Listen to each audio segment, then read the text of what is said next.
नमस्कार प्रिय साथियों, वेलकम टू एग्जाम वॉर। तो फाइनली एमपी पटवारी की वैकेंसीज आ चुकी हैं।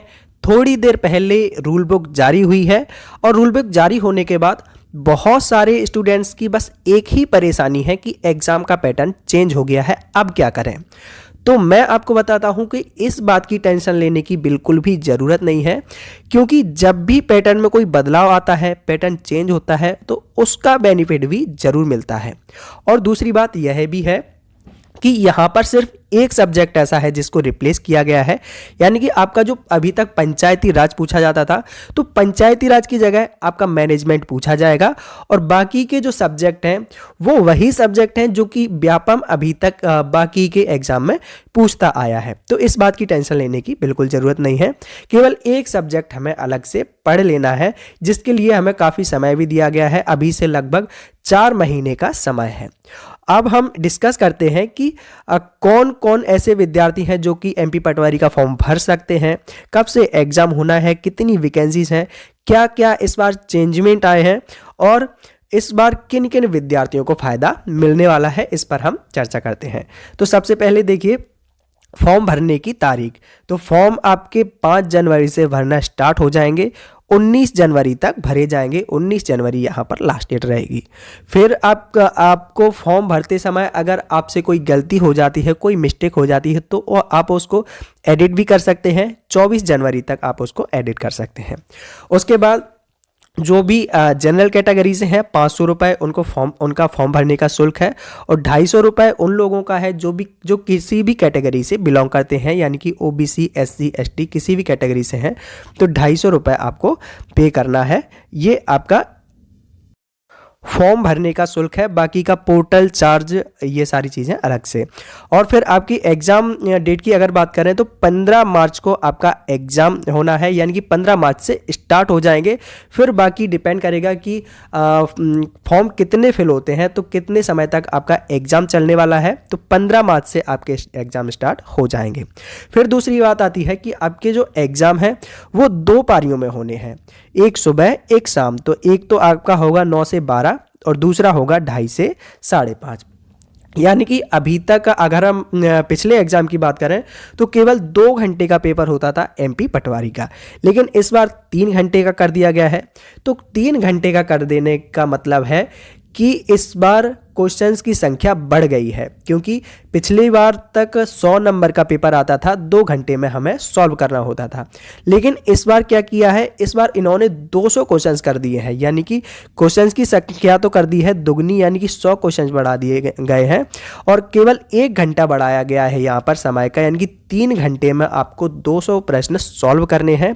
जिसके साथ साथ आपका पहले रीजनिंग नहीं आता था, इंग्लिश नहीं आता था, यानी कि जो टाइम टेकिंग जो सब्जेक्ट हैं ये भी रख दिए गए हैं। तो अब आपका जो टाइम मैनेज करने का तरीका है उसको इंप्रूव कर लेना है, यानी कि टाइम मैनेजमेंट की समस्या यहां पर रहेगी। तो 200 क्वेश्चंस 3 घंटे में, तो अभी से पढ़ाई करेंगे, प्रैक्टिस करेंगे तो बहुत बड़ी बात नहीं है।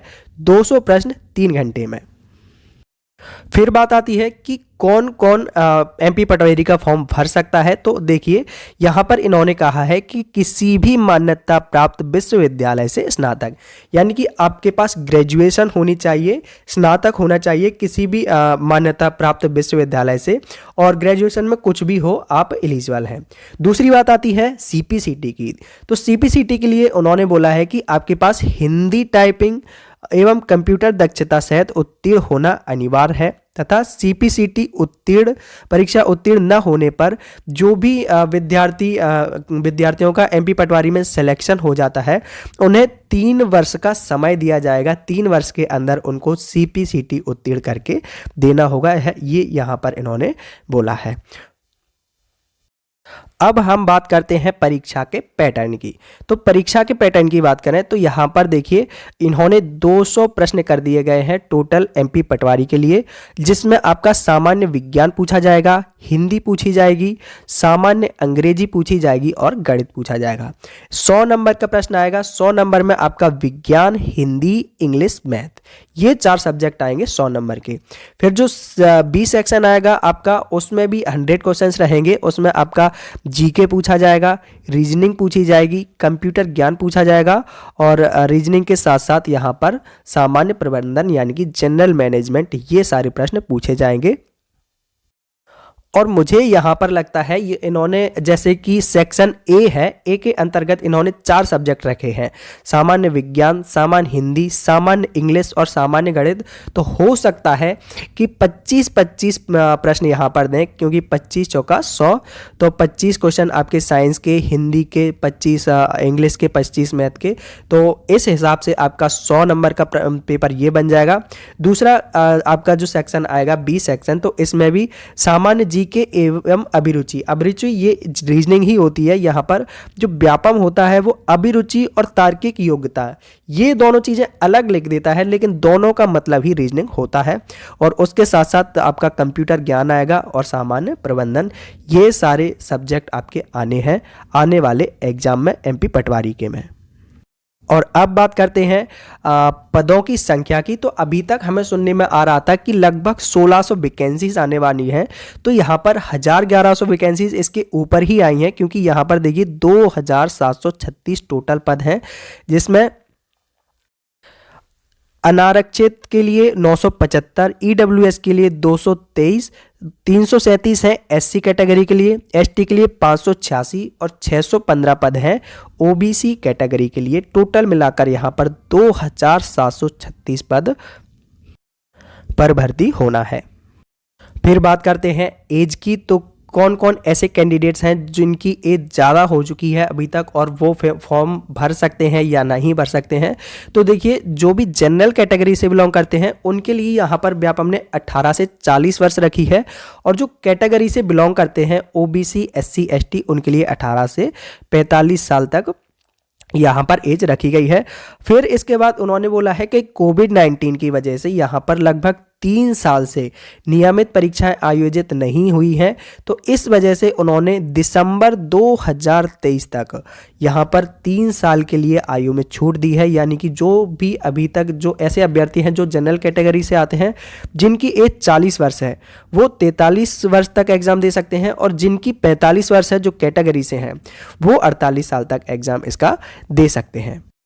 तो ये थी महत्वपूर्ण जानकारी एमपी पटवारी से रिलेटेड। तो जितने भी विद्यार्थी यहाँ पर एमपी पटवारी की तैयारी कर रहे हैं उनके लिए मैं इम्पोर्टेंट कंटेंट प्रोवाइड करवा दूंगा, जिसकी उन्हें चिंता हो रही है मैनेजमेंट कंप्यूटर से रिलेटेड। तो अपनी तैयारी को कंटिन्यू रखिए, और बाकी जो भी सूचना आती है वो आपके साथ शेयर करता रहूँगा, इंपॉर्टेंट कंटेंट शेयर करता रहूँगा। अगर आप चैनल पर नए हैं तो चैनल को सब्सक्राइब करके बेल आइकन पर क्लिक कर लीजिए, ताकि प्रत्येक वीडियो का नोटिफिकेशन आपको प्राप्त हो सके। Exam war always with you. Thank you for watching video.